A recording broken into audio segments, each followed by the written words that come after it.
I just looked at a documentary. I've been knew about Shorty Pop from DC. I see how he was abused as a child. How he got a huge reputation by the time he was like 15, 16. Did some murders with Alpo. I think about people like Kurt McGirt, people like D Rose out of Chicago, Billy the Kid, these teenage killers, man, these teenage gangsters, these teenage turnouts. You know what I'm saying? I seen a lot of documentaries about all these teenage turnouts and stuff, and I grew up with a lot of people that turned to the streets. You know, I got homeboys that I find out about on Facebook. They been dead for 10 years, 5 years. A lot of my childhood partners is like doing life or like in the prison or ducked off somewhere in Maine or Delaware living a regular life, you know. But teenage killers, man, this is about teenage killers. And I be bringing y'all these stories, like I say, I'm a Stephen A. of the streets. I was in them for a second. I'm not gonna sit up here and tell you I was a beast, but I wasn't a pushover. I just played the streets. I was clever. Nigga had in and out aspirations. I got caught up. I went through a lot of shit. Got my mama house raided. You know, I went through a lot of shit. But I was gonna say teenage killers, man. A lot of my friends growing up turned out to be teenage killers, man. I would see how they would change. Like imagine, you know, growing up with somebody, being in first grade with them, second grade with them, third grade with them, fourth grade with them, fifth grade with them, sixth grade, seventh grade, eighth grade. Junior high is when they start getting a little, for these teenage killers, junior high is when they start getting a little, they go from jumping people to acting like they want to shoot somebody to actually shooting people. And it's a transition. You know, we used to play like we was beefing with Crescent Park, beefing with North, beefing with the Manor, beefing with, you know, Easter Hill, but it was a play thing. We used to jump each other, fight each other. We wouldn't even jump each other and wouldn't even hit each other hard and stuff, you know, when we all went to Portland Middle School.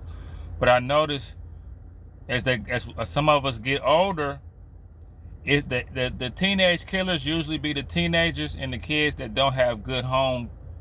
They don't have a lot of love at the house. You know what I'm saying? Like I used to have homeboys where we would kick it all day, chill all day, have a kid life, and like throw rocks and stuff.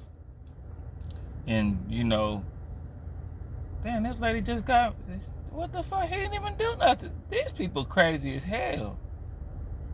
Anyway, I'm sorry for being interrupted. I just be saying people in Texas have the most craziest driving minds you'll ever see in your, like, it's like they possess to make sure they have an accident. But anyway,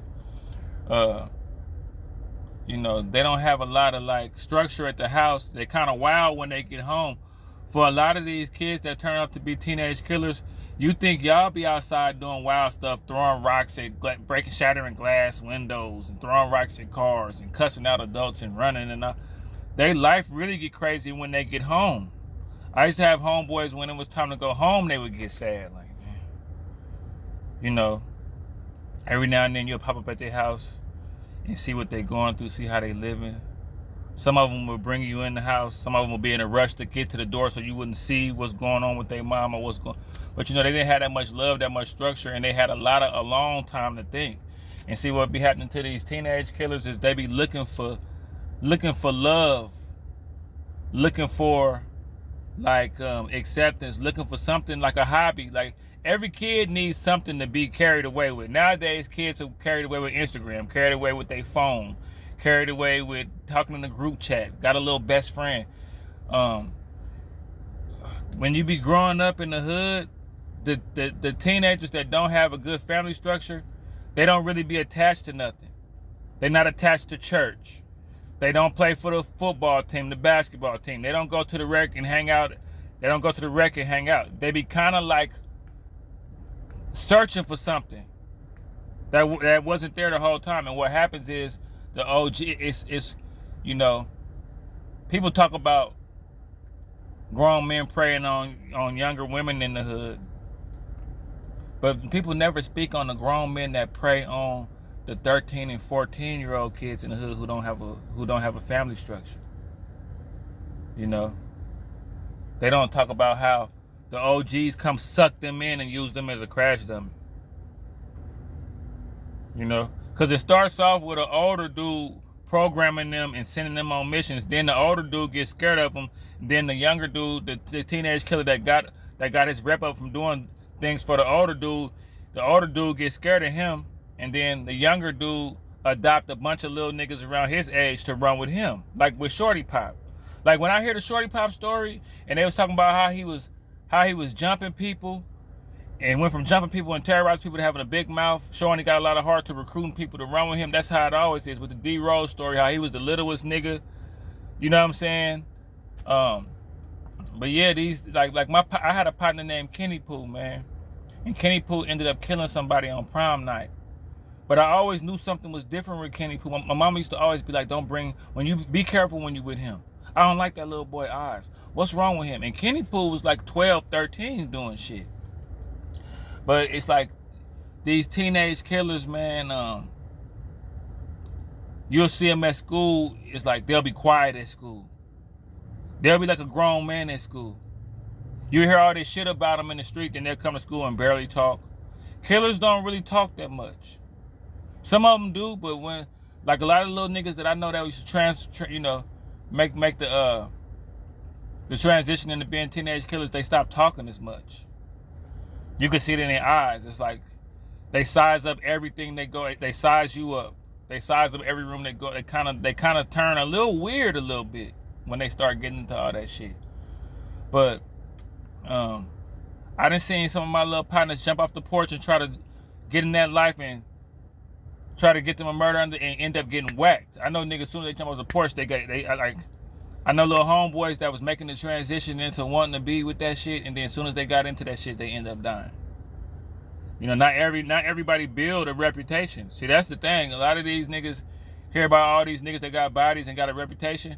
You got to stay alive to keep their reputation. You know what it takes to kill somebody over here and then still stay in the neighborhood and run around and then kill somebody else and get a reputation. You got families and all kind of people hurt and wanting revenge, and you still sticking around. So you gotta stay on gangster mode to even do these kind of things. But yeah, these teenage killers, man, and that's when it start too. You know, I know, like I say, a lot of my childhood partners, man. I had a partner that we got jumped on the back of the AC Transit. And I just remember afterwards him saying, when I grow up, I'm going to kill all them niggas over there. And that nigga grew up and tried to kill all them niggas over there. And he didn't grow up. He got about 15, 16, tried to kill. But yeah, I'm just making this piece because I've been reading up on Kurt McGirt, Shorty Pop, D Rose, all these dudes that's teenage killers, and they all seem like they all had that, like I used to get to the point where I was so, cause see, I grew up in Richmond. It was a lot of niggas like that. I was able to tell, okay, he don't have no mom and dad. He be outside late at night. He don't have no home structure. He hanging out with he's about to turn into a killer. Like you could tell who gonna turn. You could see who fitted, and then you start hearing about him. Oh, Woody Whoop did that. Woody Whoop. And then when you see him and you ask him, it's like, damn, so you really did do it. But yeah, man, I could bring up a lot of countless names from my neighborhood, but I don't want to get nobody in trouble, and I don't want to, bring up open no old wounds or just bring up people that's ducked away, changing their life. But the one thing I noticed from all the teenage killers, they all don't have structure. They be at your house eating food, eating dinner, sleeping at your house for 3 days in a row. You wonder your mama ain't worried about it? Is that they don't have structure, and what happens is the streets grab them. The streets will grab you. You ain't got no rec center to go hang at. You ain't got no hoop, no basketball court to go shoot around at. You ain't got no after school program. Or you ain't in the house doing homework. Or you wandering around. You just wandering around. The streets gonna grab you. It's a million shorty. It's a lot of shorty pops. It's a lot of them. You know, but that's what happens. The streets will grab you, and then you'll do whatever the street. You know, it's like that's what be happening.